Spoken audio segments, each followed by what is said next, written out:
We'd like to thank our sponsors who made today's program possible: HouseMart, Maui Sons and Daughters of the Nisei Veterans, Maui Health, Abbey Carpet of Maui, Sei Design, Mune Kiyoharaga, Puro Water Specialty Company, and Maui Disposal.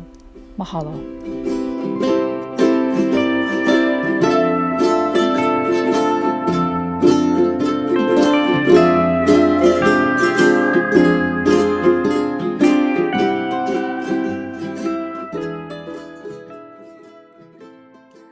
Aloha and welcome to our Tuesday afternoon Take Leadership Series. My name is Deidre Teagarden and I'm the Executive Director here at the Nisei Veterans Memorial Center, where our mission is to inspire people to find the hero within themselves through the legacy of the Nisei Veterans. We are so thrilled today to have Reverend David Baumgart Turner join us for our Take Leadership Talk, where we invite leaders from across the state to discuss the new normal and how we are all navigating through these times. Take, of course, means bamboo in Japanese, known for its strength and resilience, two characteristics that we all need right now. Before I introduce our speaker, I would like to go through a couple of housekeeping items. Number one, we welcome your questions and we'll have time for question and answer at the end of Reverend Turner's talk. You'll see a little question and answer box at the bottom left of your screen. So please feel free to type in your questions along the way and we will get to as many as possible. Secondly, this is in webinar mode, which means you can see and hear us, but we can't see or hear you, so your privacy is protected. And lastly, this is being recorded and will be available on our Nisei Veterans Memorial Center YouTube channel for future viewing. So for those of you who want to share this with your family and friends, you can send them to our YouTube channel. Now it gives me great pleasure to introduce our speaker today. Reverend David Baumgart Turner has always been a passionate advocate for the intersection of peace and justice issues and environmental concerns. Prior to his present position as pastor and teacher at Hawaii's most progressive church, the Church of the Crossroads, David was the executive director for Camp Mokuleia. While there, he completed a financial and facilities turnaround and developed innovative programmatic offerings for the schools, churches, nonprofits, and community organizations that centered on the utilization of Hawaiian wisdom and values to address key climate and sustainability issues facing our communities, state, and world. He is often asked to teach, lead events, and speak on issues of sustainability, particularly from a spiritual orientation.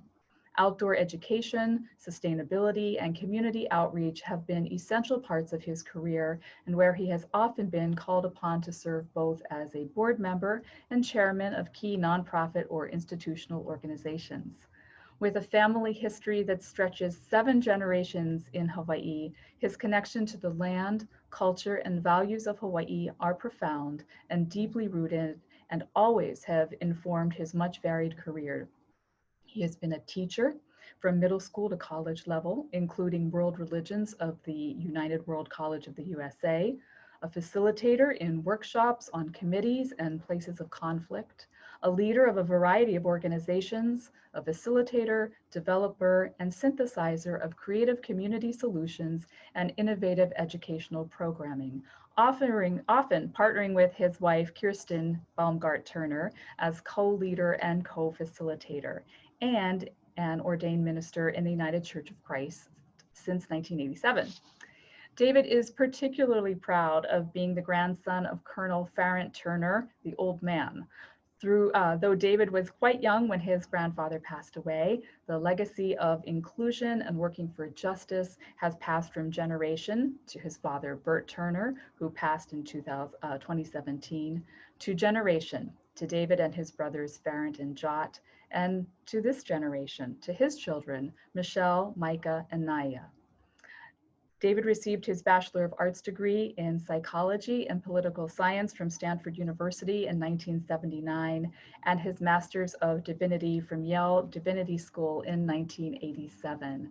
Let's give a warm virtual Maui welcome to Reverend David Turner. Sir, I turn it over to you. Thank you so much for being here today. Mahalo, Deidre. It's wonderful to be with you and be with all the folks that are out there in the ethersphere. Note to self, always send a shorter bio. So sorry about that, Deidre. No, The it's other good. important thing that I probably should mention that's not in my bio is that in my family, I am the designated crier. And I know that it would be highly unlikely that I will get through this without crying. So forgive me for the tears that will come. And if I get choked up, we'll work our way through it. We tell stories. Stories do that to us because it means a lot. So I want to share the screen. I'm going to show a number of slides there, mostly of my grandfather. Deidre asked me to talk about faith and hope and faith in a time of protest, pandemic and protest. We sort of put that all together, and so I'm going to sort of go back and forth through a number of different pictures and the present and kind of go back and forth. So let me first share the screen. Um, this is not what here it is. Share and apply. There it is. So this is the only picture that I have with my grandfather, Farrant Turner, there on the left of the screen. This is taken in 1957. My father there in the back, Bert Turner, and my mom, we as a family, we had just been, they were in the, Dad was in the Army. We were moving from Fort Sill, Oklahoma to Heidelberg, Germany. And we decided to take, I guess, the roundabout way to get to Heidelberg and came to Hawaii first. And it was a chance for the grandparents to meet all the grandchildren. So there with my grandfather, Farrant, and his wife, Helen, is my oldest brother, Farrant Turner, as well. There with my grandfather, Jot Pratt, and Marion Pratt is my brother, Jot. So you can see that both my brothers took family names, and there with me and that fat, chubby kid in the back is me with my mom and dad with the name David. We have no idea where that came from, but so be it. My grandfather, what is interesting is this picture is taken in 57. He was gone within 2 years. This is the only time that I saw him, the only time that he saw me. And yet I was blessed to grow up surrounded by grandparents, spent most of my early years here in Hawaii with my grandmother, Grandmommy Helen Turner, and Nanau and Dice, Jot and Marion Turner. We lost Jot. We lost my grandfather, Dice, in 83, and 6 months later, after we lost my grandmother, Marion Nanau. They had been married for 67 years. My grandmother, Helen Turner, she was with us all the way until a week after my wife and I had gotten married 32 years ago and had come home after our honeymoon and were beginning to start a life on Kauai, and we had one last chance to see her before she passed. We lost Dad 3 years ago. Mom is still with us. In fact, she's on this webinar at 89, handling the technology just great, so she gets kudos for that. My oldest brother, Farrant, is in his late 60s now, a retired colonel himself in the Army, just like his father and his grandfather. My middle brother, John, is also in his later 60s, retired after a very business career, and I don't think I'll ever see retirement as a minister. They never pay you enough to retire. The truth is, my grandfather there, I am already several years older than he was when this picture was taken.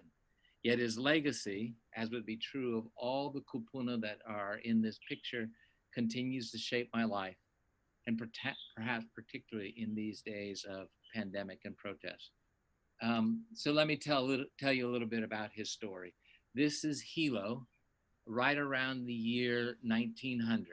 A number of things that we should probably note about this picture.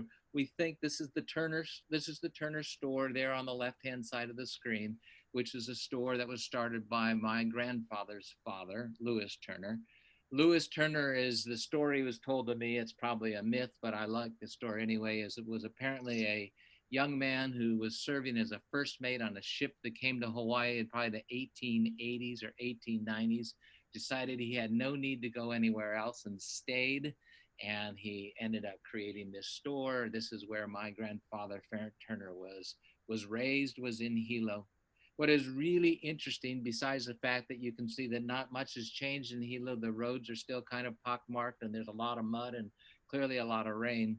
But the most interesting thing as I look at this picture is that American flag standing, flying right there above the L. Turner store.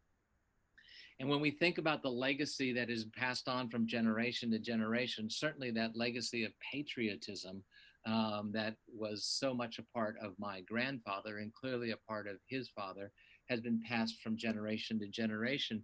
But the truth is, what that flag represents was not then, and even now is not universal. In 1900 or so, when this picture is being shown, there were many in Hawaii that were not at all pleased with the overthrow of Queen Liliuokalani.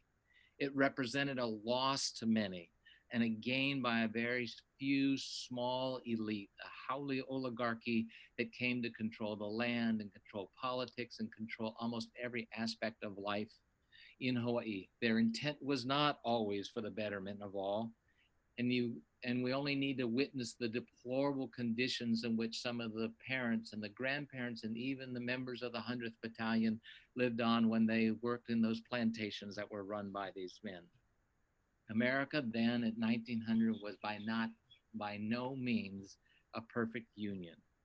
And just like today, there was then those who were most dispossessed, who brought forth cries for change, not to tear things down, but instead to build the more perfect union that Abraham Lincoln spoke of 40 or more years before this picture was taken.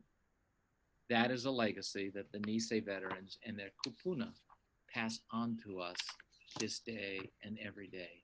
That legacy to make sure that we as a country continue to be what we say we aspire to be. And as I consider the career of my grandfather, it is very clear that those very same seeds were lodged in him as well. Strong, strong patriot, but one who was willing to say where things were not right. This picture is 100 years old, probably, at least 100 years old. This picture is of my grandfather, Farrant Turner, as he enlisted into the Army, as he right at the end of his graduation from Wesleyan University in 1917, joining the Army and serving about 9 months as World War I was winding its way down. What I find so interesting is he is at this time about the age that the men that he was commanding in the 100th Battalion was. Uniforms have changed in many ways, but in many ways, what is still the same is that desire to serve, that desire to be a part of what the country aspires to be and to give of themselves. This is now 1940, so we've jumped about 20 years between that last picture and this picture. There has been a little bit of aging there. He still has more hair on the top of his head than most of the pictures that I have seen him here. This is as he is taking command of, I believe it was the 298th and the 299th Reserve battalions here in Hawaii in 1940. And I remember again Hawaii at this time. If we look at what Hawaii was like in 1900 when that flag was flying there, and then we look again now 40 years later, Hawaii in 1940 was still a very stratified community, stratified in terms of class, stratified certainly in terms by ethnicity.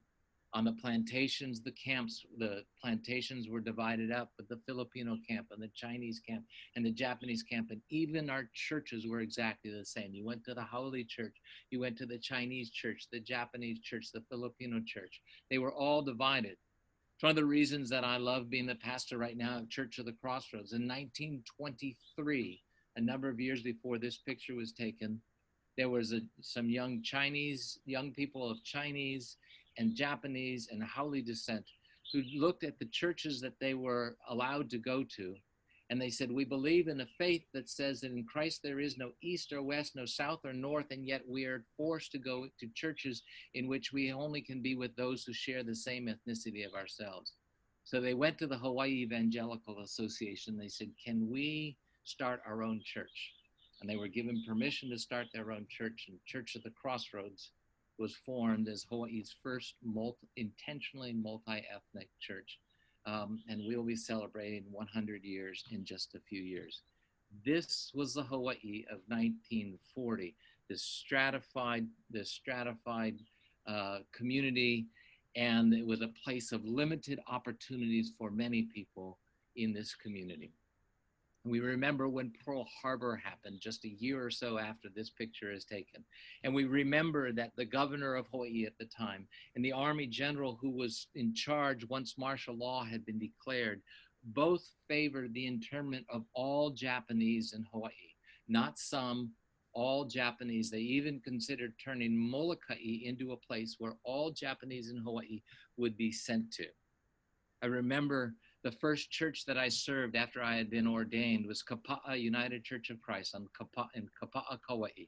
And I remember talking to the members of that church, mostly Japanese Americans, who had been around, who had been in Kapa'a in the 1940s, and the stories that they told of after Pearl Harbor going into their homes with their parents and destroying the Buddhist altars that they had in their home, going and taking the kimonos that their mothers had and ripping them to shreds, taking anything that would indicate that they were Japanese and either burying it or burning it or destroying it in one way or another.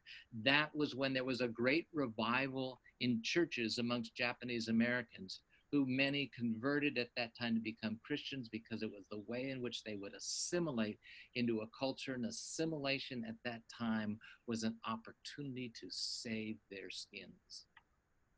Luckily, though, somehow, some wisdom survives, and the 100th Battalion is formed, and training begins. This is my grandfather, I believe, at Camp McCoy. It could be Shelby, I'm not sure. Then, just as now, when my grandfather and the men of the 100th came to the places where they would train, they encountered folks who their whole life had been born with a sense of respect, that they were respected from the moment that they were born, and the only way that they lost that respect is if they did something outrageous. Yet the men that my grandfather traveled with to those places had just the opposite reality in their life. They were greeted in those places not with respect, but they were instead greeted in such a way of absolute and utter disregard and disrespect, and they had to fight harder, work harder, train harder than anyone else to gain any of the respect that was deserved to them. My grandfather is lauded by many as a champion for these men of the 100th Battalion. In 1959, Fundi Shirai, editor of the Puka Puka Parade, said this of my grandfather: "He was great because he believed in certain things so strongly that he was willing to lay down his life for them. I think he was great because he had the faith that things like truth and loyalty and kindness are not matters of the skin, but of the heart. He is lauded because, as another writer said, he was not afraid to defend his men in the face of army brass either, and would fight to protect their interests. But the truth that we all know is that the true heroes of this story, the true hero of the story is not my grandfather pictured there. The true hero of the story of the 100th Battalion is indeed the men of the 100th. Their willingness to sacrifice, their willingness to enter into harm's way, to not back down until that which is right and just and should be automatically given to them was given to them. Those are the very qualities that influenced my grandfather, and those were the very qualities that he fought for. And those were the very qualities that the 100th Battalion, despite all of its accomplishments on the battlefield, became known for more and more." This picture of Harry Truman reviewing the 442nd that came after the 100th there at the ellipsis on the south lawn of the White House And Harry Truman said, "You fought the enemy abroad and prejudice at home, and you won." And when he said those words, those remarks confirmed Japanese American loyalty and placed Japanese Americans for the first time into America's mainstream. More than 60 years later, a different president, here signing the legislation for the Congressional Gold Medal of Freedom to be awarded to the Nisei veterans, said these words: "You reminded us that this country is built not on a particular race or religion or ethnicity, but it is based on creed and ideals that you have all followed. What you did was important not only to the world, but it was important to reshaping how America thinks about itself. And for that, we are very, very thankful." This was the wave that these men here standing there with President Obama, with Mazie Hirono there as well, that these men, this was the wave that these men created. And I think my grandfather was just wise enough to know to ride it in the direction that it was going. This picture is taken in 1943, soon after his return from Italy. The men were sent to Italy, sent into battle in 1943, a war that he could not continue. He was not there very long. Polio that he had contracted when he was a young man seemed to flare up in him, and he lost the ability to feel in one of his legs. But more than anything else, he could not move forward as he began to see his men dying on the battlefield. So attached did he become to them. And so he was brought home to Hawaii. A war that he could not continue there, thousands and thousands of miles away on the other side of the world. His battlegrounds instead had been Cap McCoy, Wisconsin, Fort Shelby, Mississippi, even in the halls of Congress and in Camp Claiborne, Louisiana. The foreign battlegrounds, that which these men had trained so hard for, were not to be his. My dad, in the book that many of you have read, Japanese Eyes, American Hearts, says this of his father, the old man. Each man in the 100th was special to him, and the losses the battalion experienced had to be very difficult for him. In the years after the war, I well remember the tears streaming down my dad's cheeks when we would talk about the battalion and the many fine men who lost their lives. The 100th Battalion was the most important thing in my father's life. The truth of the matter is we sometimes get to choose where we make our stands. But often those choices are made for us by the circumstances that we are thrust into. And if we are astute enough, we will make the most of that opportunity. Right now, in the world in which we live, I think of the comments that I hear so often in these days of pandemic and protests. People saying to me, when will it end? When can we return to some form of normalcy? When will the seething unrest that we see in our streets calm itself down? And that people oftentimes, after making those comments, say this is a very difficult time to be alive. And I would wait and I would respond that I think it is just the opposite. What a time to be alive. To be witness to change we have so long needed. As John Lewis, as a 23-year-old organizer of the March on Washington, said on the steps of the Washington Monument in 1963, I appeal to all of you to get into this great revolution that is sweeping this nation. Get in and stay in the streets of every city, every village and hamlet of this nation until true freedom comes, until the revolution of 1776 is complete. This is the work that is unfolding in front of us right now. It's not always pretty, but it is needed, it is necessary, just as was the sacrifice that brought my grandfather to tears, the enduring gift of the 100th Battalion. I'm a preacher. I'm a follower of the carpenter from Nazareth, one who aspires to be a person of the way. The people of the way is what the early Christian church was called.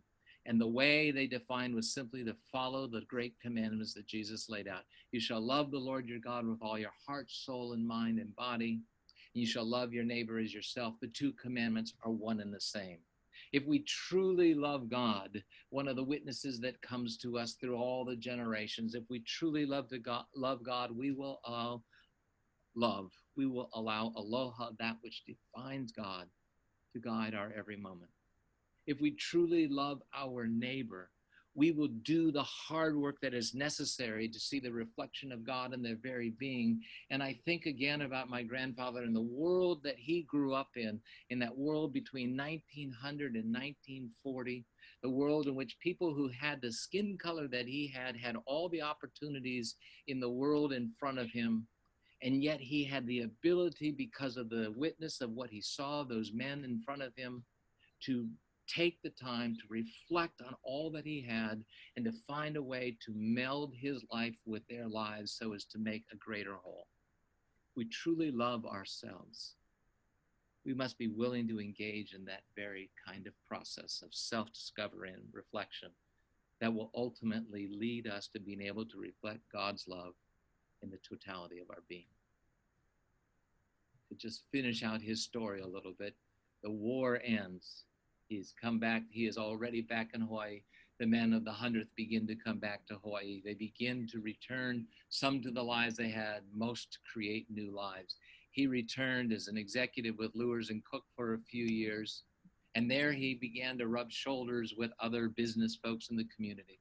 The man there on the right happened to be the Dole plantation manager for all of Oahu, and Lanai, my grandfather, Farrant Turner, there on the left.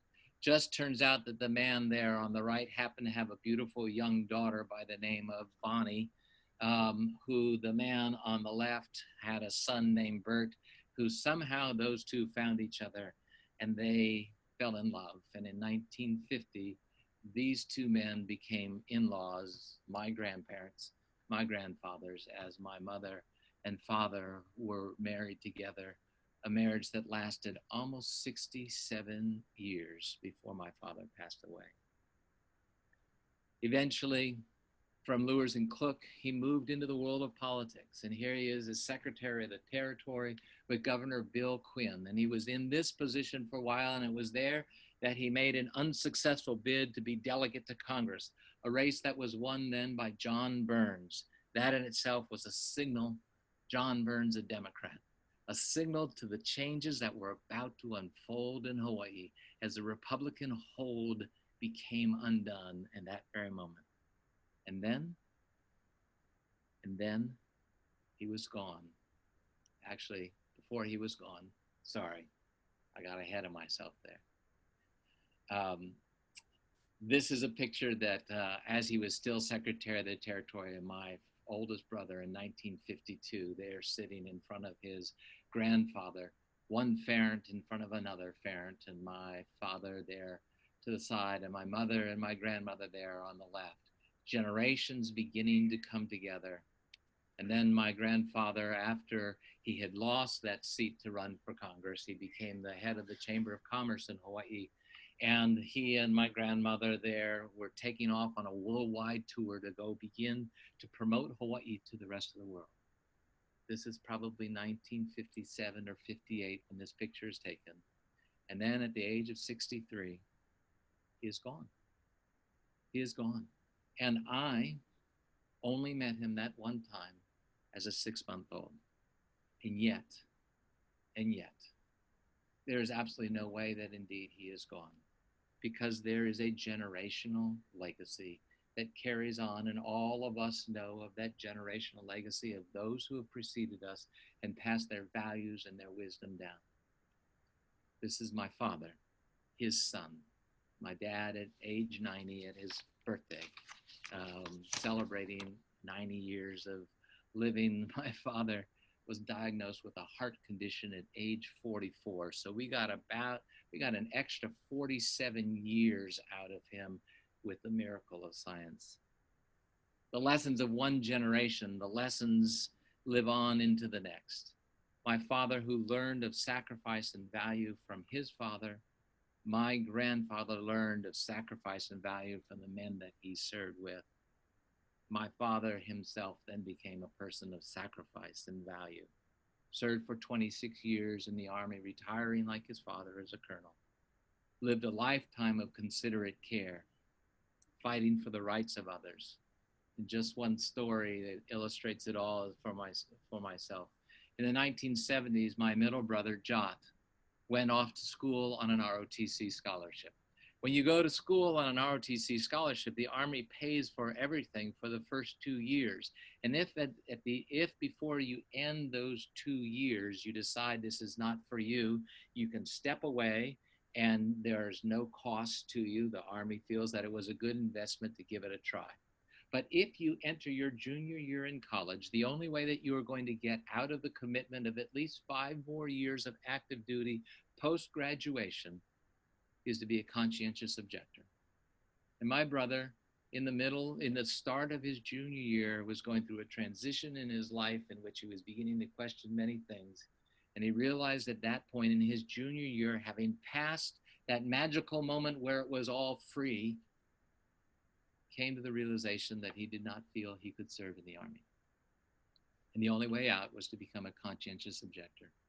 And this was happening while my father's military career was coming to an end, and my older brother, Farrant, was just beginning as he was finishing at had just finished at West Point himself. And many people came to my father. Many people came to my father and said, "You must be embarrassed about your son. You must be so angry about your son for all that you have done for your country, for all that your father did for our country, for all that your other son is doing for our country, and yet he spits in your face by becoming a conscientious objector." And my father, taking in those lessons that he had gained from his own father, he said, "It is so that people can have choice, such as my son is making, that I served." Those lessons of sacrifice and of values and of service, so that others may be able to make choices that we may not even agree with, is what my grandfather learned from the men of the 100th that he was honored to serve with. So the legacy passes down to the next, from one generation to the next, as was the case with this elderly group of esteemed kupuna from Hawaii, there having received the Medal of Honor on July 22nd, 2000. Some were there representing their members, their own family members who had either been killed in action or who had passed away from the time the war ended to now. This is perhaps the greatest honor of my life,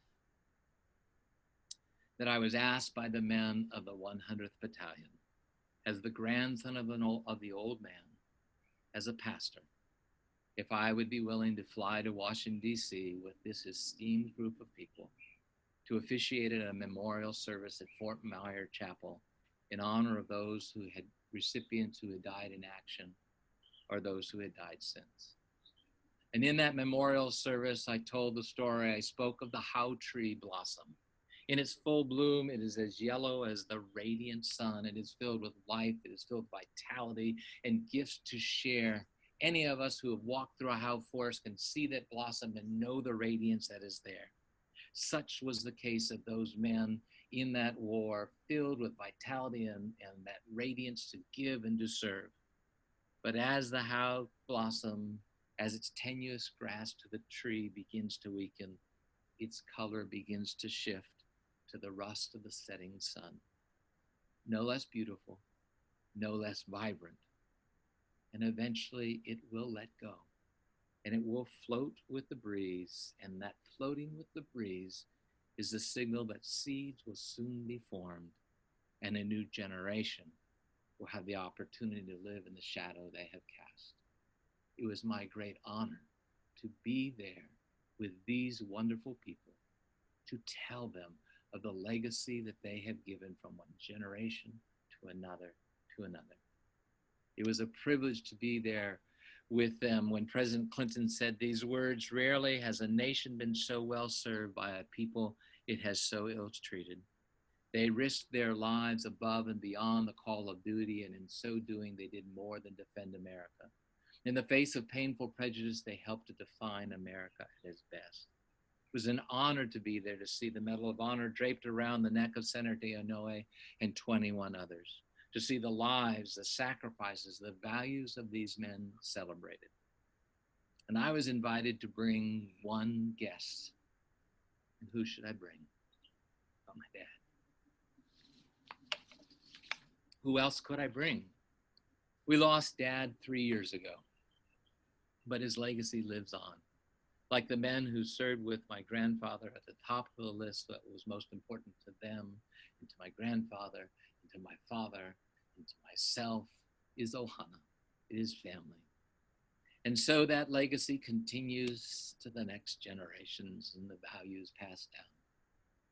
This picture is actually a little bit dated. It's about 9 years old, but my father there on the left, my mom, Bonnie Turner, next to him. My son, Micah, who now lives in San Francisco, is a mechanical engineer, longing for the day that he might make it back to Hawaii. My daughter, finishing up her studies in public health at University of Hawaii and considering a career in hospital chaplaincy.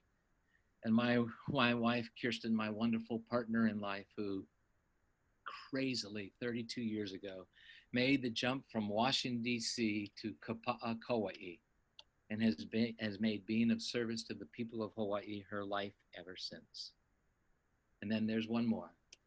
This is our Hanai daughter, Michelle, who came to us at a most turbulent time in her life when she was 17.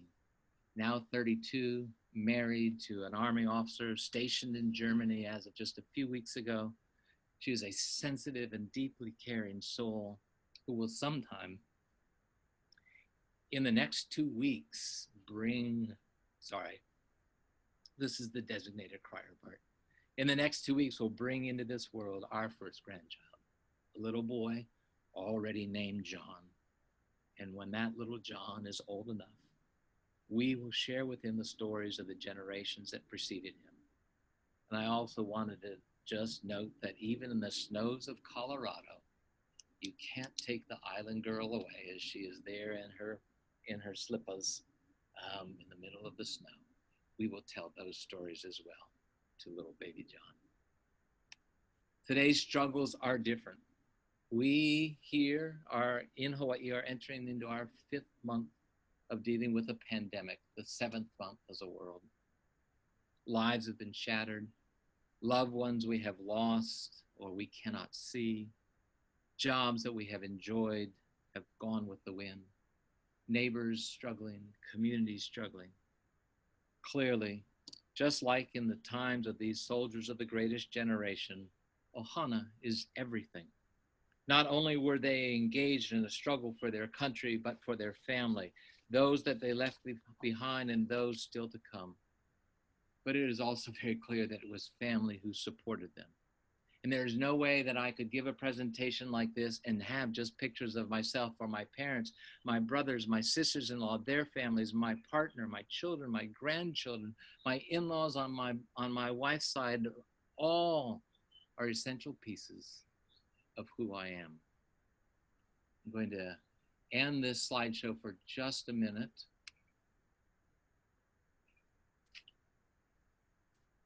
And I want to share that as essential as Ohana is, essential as family is, one of the things these days of pandemic and protests have also taught us is how our neighbors, our community, even our planet, are absolutely essential to us as well. Again, forgive me, I'm a preacher. And throughout the biblical arc, you see a story after story of individuals and communities who come to moments that should be impasses in their life and instead find ways to shift their orientation. There's the story of the arrogant Joshua, one of the last of the 12 children born to the great patriarch Jacob. So arrogant is Joshua that his older brothers can't wait to get rid of him, and they try to sell him into slavery, and he ends up in Egypt. And that arrogant Joshua has that time to transition himself and to begin to understand that he is called to something else, and he begins to then create a place where his family in famine will be able to settle. There's Moses, who turns from the burning bush and returns to Egypt to demand that Pharaoh let his people go. There's the prophet Micah calling to the people of Israel to change their ways. What does the Lord require of thee but to do justice, to love mercy, and to walk humbly with your God. There's a story of the prodigal son who turns around, literally turns around in order to return home, in order to beg forgiveness and start over. These are stories that in biblical terms, in the Greek term, are stories of metanoia, the transformation when the path that we are on, we realize is not the right path. And so we transition and we change. Have we not seen it so far in these days of pandemic and protest? Have we not seen that very transformation happen within ourselves and within our community? We hunkered down in our homes and we rediscovered, for many of us, our families that had been journeying with us, but in some ways had become part of just the backdrop of our lives. We discovered ways in which we could shop for local food, to find farmers markets that were still operating so that we could support our farmers and indeed improve our health while we were sheltered in place. We discovered that when we were allowed to go out, we could actually tip a bit more than we might have before, and we could really appreciate the efforts of those who were making a meal for us. We found that indeed we could drive less, that we didn't have to be in the cars as much as we were, and the less traffic created so much less stress and so much less pollution, not just here, but everywhere in the world. Around the world, there were vistas that were being seen that no one had seen for generations. Canals of Venice were running clear for the first time that anyone could remember. There were dolphins swimming up rivers that no one could remember because the rivers had been cleared of their pollutants.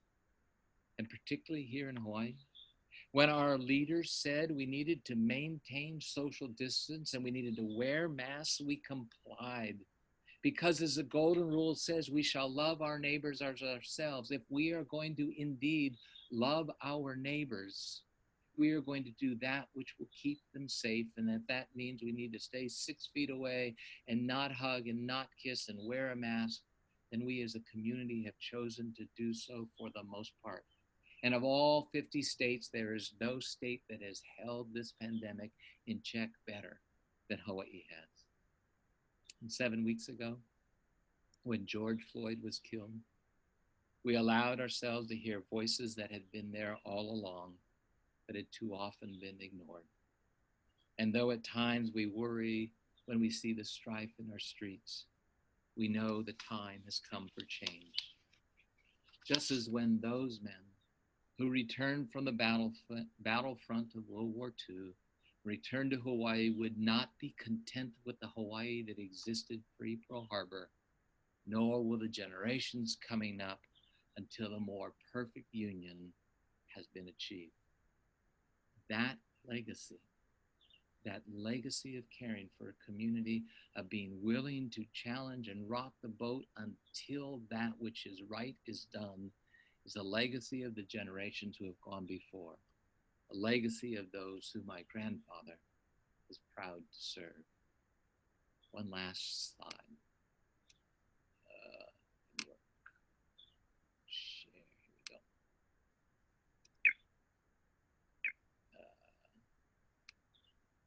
One last slide. This is again my dad on his 90th birthday. 366 days before he passed away. He made it to 91, and in the early morning of the day after his 91st birthday, he passed. But here on his 90th, with my wife, they are offering a toast. May it be to all those who have gone before and those who are coming behind, the seeds of those great how trees of the past, to continue the change that the world clamors for day in and day out. Let me leave you with the words of John Lewis one more time. Do not get lost in a sea of despair, he says. Be hopeful, be optimistic. Our struggle is not the struggle of a day, a week, a month, or a year. It is the struggle of a lifetime. Never, ever be afraid to make some noise and get in some good trouble, some necessary trouble. That is the legacy that has been passed on from generation to generation. My grandfather, I know, was proud to serve along those who made sure that they passed that to those who would follow after, and may we continue to do the same. That's it. Wow. Thank you very much for an extremely personal and timely um, talk. I think we weren't the only one who cried. But I was deeply touched also your story about your brother who decided to become a conscientious objector, and your father's response to that. We don't always talk about that side, and we don't always talk about the no-no boys who were the Nisei men who decided not to fight. We have a question here that kind of goes along with that a little bit. Someone's saying, do you think as a society we seem to focus on violence as an answer? Is that our first go-to? And with everything that's happening now, are we being called upon to change our lives and change the way we deal with things, and look at those like the conscientious objectors and the no boys that say, no, this isn't the way I want to go? Yeah, it's a really interesting question. There's no question that we live in a world that has become so very polarized. And in that polarization, we seem more content with an attack mode rather than a mode of, and sometimes that's violence that is just in the words that are said, and sometimes it's violence that we find perpetrated on the streets, and in one another's lives. And we definitely are missing we are missing that civil discourse that allows for us to be able to work through the challenges that we have in ways that will be much more profound. John Lewis, we lost him just this weekend. And on the very same day that Congressman Lewis was lost, we also lost another giant of the civil rights movement, C.T. Vivian. I think I have that name right. He was the advisor, spiritual advisor in many ways to Dr. Martin Luther King. He passed away at 95. And what C.T. Vivian, who himself was also a pastor, was very clear that throughout the civil rights movement, this was always a spiritual movement. It was always a movement that had to be guided indeed by nonviolence. I understand the anger that is in the hearts and minds of many folks, and I understand some ways how that anger gets expressed, but ultimately, I am convinced it is when we can find ourselves back to those nonviolent approaches that we will begin to find the change that we need to happen. John Lewis, a nonviolent practitioner, was arrested over 45 times in his life. That many times he was willing to go up against those who adhered to a law that was not the higher law he was called to. And he was willing to nonviolently go into that fray and risk arrest and risk beatings and brutality in order to create change. I can't even begin to describe the admiration I have for that kind of approach. Yeah. Would you call him a peace hero? I would. Yeah. Someone wrote in and said, who are our peace heroes? Oh yeah, and there are some. So we have John Lewis would be certainly one of them, and we look at people like Dorothy Day, who's the starter of the Catholic worker movement. But there are so many that are in our midst right now, and some of them are not the ones. I mean, some of them are authors that are writing books and things that are changing the way that if we give ourselves time to think, and changing the way in which we interact with one another. There are many angry voices out there, but there are many other voices that are holding that anger in check and finding a way to then take that anger and to transmit it into a way in which the conversation can happen and change can happen.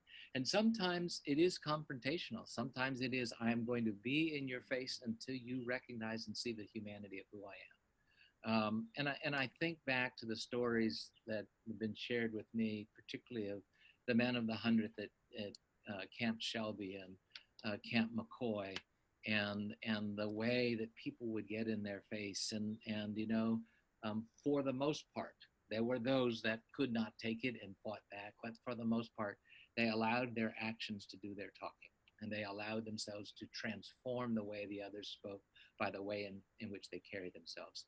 And we see that time and time and time again these days. It's very, quite amazing. It is. It really is. And we hear the stories from our Nisei veterans, or as we're going through their items in the archives, and we're watching oral histories. How they talk about, even though they were facing discrimination or racism, they knew that they were doing it, and they were doing it for their families. Right. So many talked about making sure that they were doing this for their families, either families that were in internment camps, or Right. or here, or families not yet born, that next generation. Yeah. So that you were talking about the importance of family and neighbors. And I think that is a cornerstone of the Nisei, the soldiers and their families. Absolutely. And I know when you came here a few years ago and were able to talk with some of the sons and daughters of the Nisei veterans, especially those whose parents had been, or fathers and grandfathers had been in the 100th, they were just, they loved having you here and hearing those stories. One of the things, and I'm going to paraphrase, I know that I'm getting this completely wrong and I should have looked it up before we spoke today, but your grandfather said something along the lines of, in the end, may it be said, well done. And I was wondering if you could expand on that a little bit. I heard from Kirsten that your father would actually share that at some of your family gatherings. He would tell that, he would tell a story of that. And I think that what is interesting is that and I know this from the conversations that I was privileged to have with many of the men of the 100th, is that there was this sense that of course it did not all end when the war ended, that was really in many ways the prelude to the work that would then encompass the rest of the bulk of their lives, and that there was a real drive to make sure that you lived lives that were worth it, so that at the end you could indeed say it was worth it, what we did. I'm struck by that scene from the movie Saving Private Ryan, at the very end, when elder now Private Ryan collapses in the arms of, I think, one of his children. I'm not sure now, but he's looking there at the graves of those who gave their life that he might be able to live. And he and he simply asked the question, did I live a life deserving of that? And I know that for my father, for my grandfather, for the men he was honored to serve alongside of, that was a question that always drove them, is to make sure that every day they were living lives that deserved that reflected the fact that there are many who did not come home, and that they owed it to them to live lives that were worthy and deserving. And truly, isn't that what we all should be doing, living lives that are worthy of those sacrifices that were made on our behalf and on behalf of our nation. Brian Moto, who's our board president, just wrote in, and he said in 2000, Congressman John Lewis met with the Medal of Honor honorees and their families in the Capitol Rotunda and led them on a tour of the Capitol. Brian was there, of course, his father is Kaoru Moto. And Brian goes on to say, he was a gracious and kind host who wanted to meet and thank the veterans. So that's a nice, it's really wonderful. That's a nice memory. But thank you. My pleasure. Thank you, Deidre, for asking me. No, thank you so much. We are so appreciative that you spent your afternoon and your personal stories with us, and I think left us all with some good things to think about and hope for the future as we continue through everything that we are going through right now.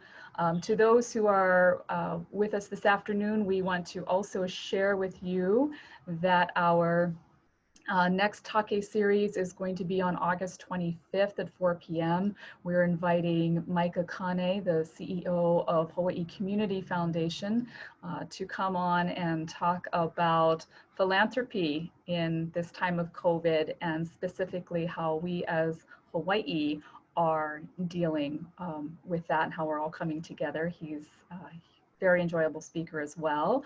And let's see, on August 8th, we have the second in our series of An Afternoon with the Author. This is where we invite authors from across the state and nation to come on and talk a little bit about the backstory of their work.